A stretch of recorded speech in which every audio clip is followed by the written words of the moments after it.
Hello, sir. What's your name? I am Generator Jeff. I have been selling generators for hurricane relief and RVs because I have an RV. But I am sick and tired of the grease and ready to trade it all in for something more entertainment related. Do what you love and you'll never work another day in your life. So I understand you're almost homeless. You reside in the RV, which is a mobile unit, right?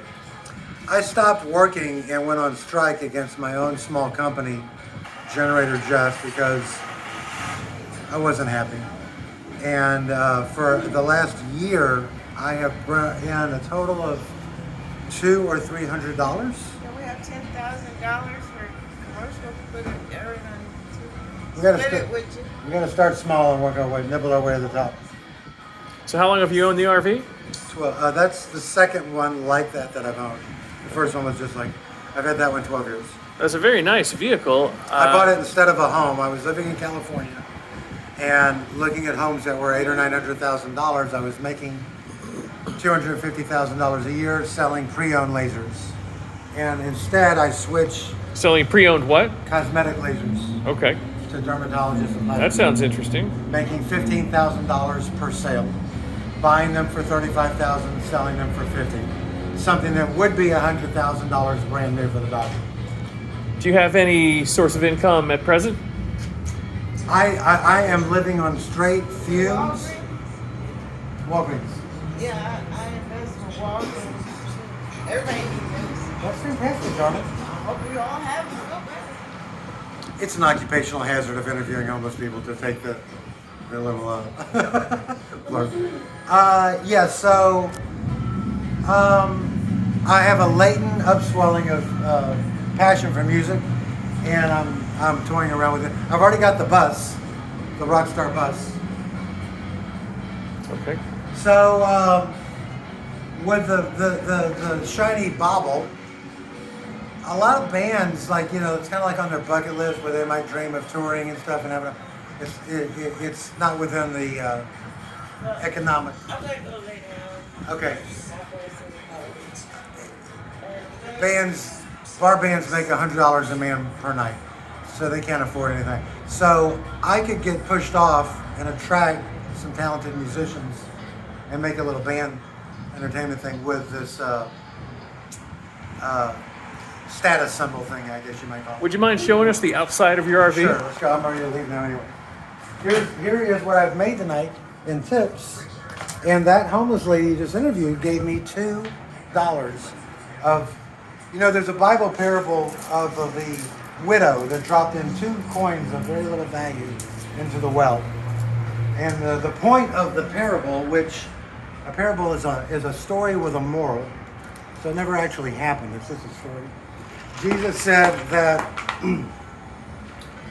the widow that dropped in 2 coins of very little value dropped in more than the rich man because he gave from his surplus and she gave all she had.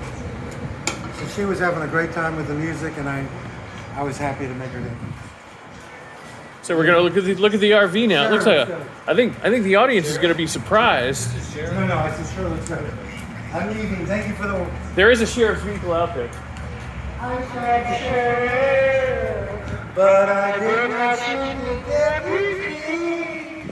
So- I ran out of bullets. The only reason I didn't shoot the deputy was I ran out of bullets. Is that how you get tips? Is singing with your?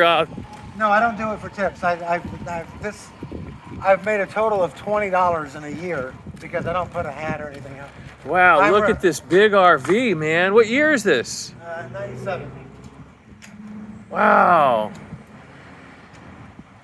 When's the last time you had any mechanical problems with this? This only has 130,000 miles on it, and it will go for 1,000,000 miles before the engine needs to be rebuilt. Are you going to show us the inside or just the outside? It's not tour ready. Okay. But let's Wow, see. it's an impressive large vehicle there, sir.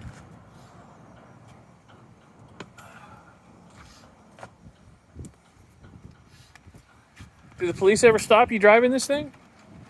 I've been to jail twice in the last 30 days because of this RV. What were the charges?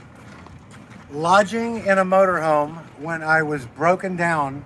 I bumped into a fixed object and broke a steering component.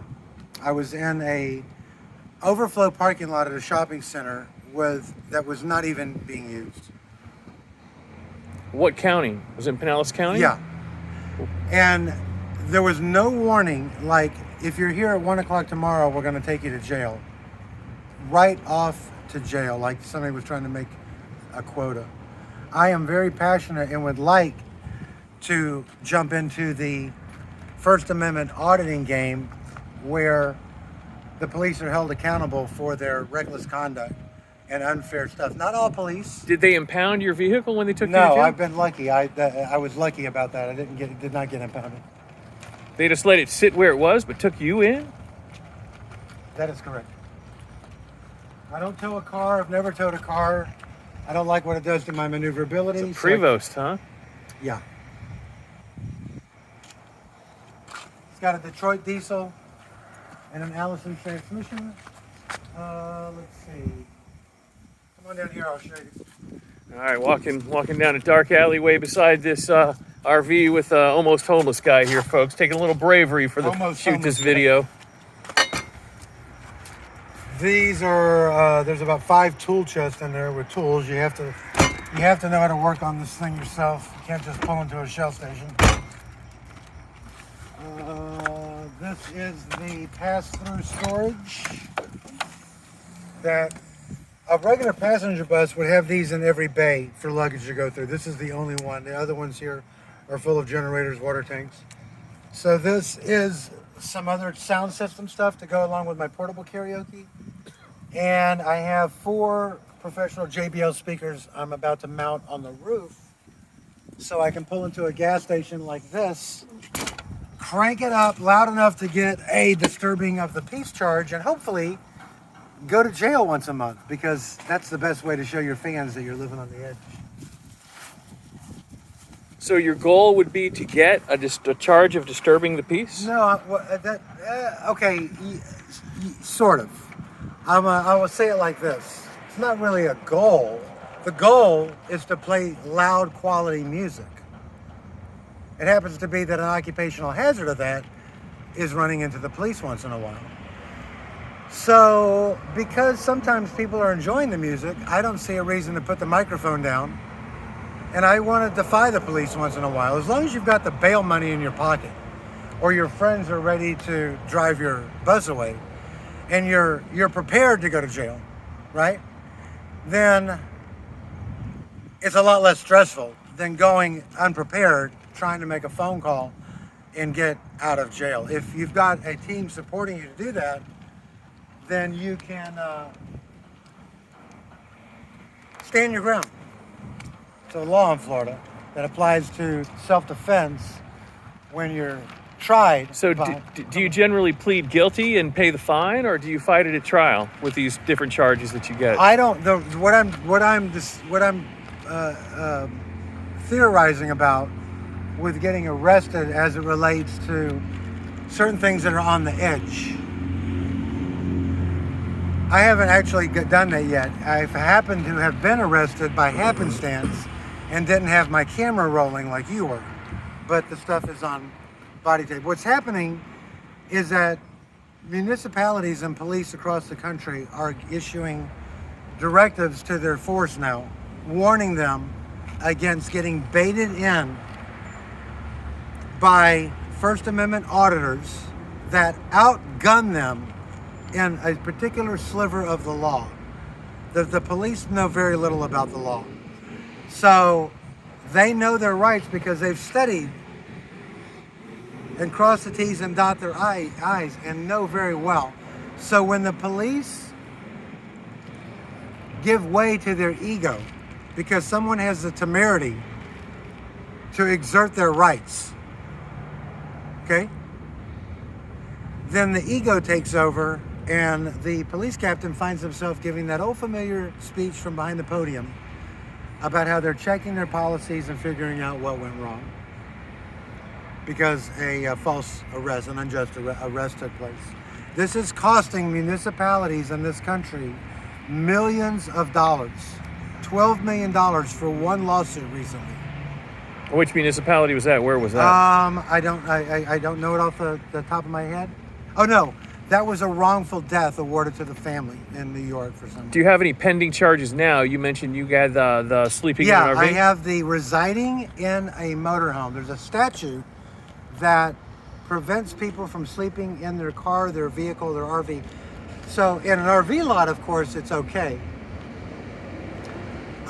It's just one of those little things that's never really enforced. So this law will prevent a Walmart, for example, that might have a policy to let RVs stay in their parking lot. The county statute overrules the Walmart policy because the statute says that no one shall reside in a vehicle or sleep in a vehicle or something like that. I happen to have been sleeping in an RV that was broken down and didn't want to leave my RV. How did they know you were sleeping? Okay, I was charged with the arrest was at 10 o'clock in the morning, and the guy lied and said that he woke me up. There's probably a lawsuit there waiting to happen. I just don't have the energy to go after it right now. When is your body cam When is your court date on this charge? I just called and there is not a court date yet. But I hope you're there to rah me on.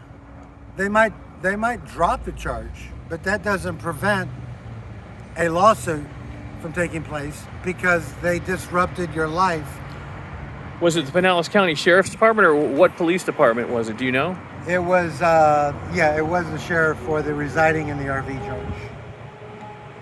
The other charge that was 2 weeks prior was for obstruction because I did not give the cop my ID. He didn't even have a chance. Did you get arrested for that? Yes. I didn't even give him a chance to ask me for my ID. He stopped me as I was going about my way, and I got off my bike and I said, bro, I don't have time to monkey around with this today. I've got places to go. My time is valuable too. Don't ask me for my ID. I'm not playing around and wasting time and playing with you today. And because I had the temerity to talk to that legalized armed gang, they arrested me for no reason. The judge threw it out the next morning, which is very rare. Was the charge dropped? Is that what you're telling me? No, it wasn't dropped. I was ROR'd or released on my own recognizance with the presumption that the state's attorney would probably look at it and say this is bullshit and drop it. So it's not officially dropped. But at a first appearance, it's very rare for the judge to do anything like that and to say that there was no probable cause. They usually just say, I'm going to ROR. So that was telling about the violation when the cop's own team member, the judge, vetoed the arrest. How long have you been in Pinellas County, essentially living in your beautiful RV here? I say that I've been doing time in Pinellas County for 4 years, meaning living here for 4 years. How many arrests have you had in the 4 years, would you say? At least 6. Are they all related to living in the RV or not? Yes. All? Thank you very much for speaking with us tonight.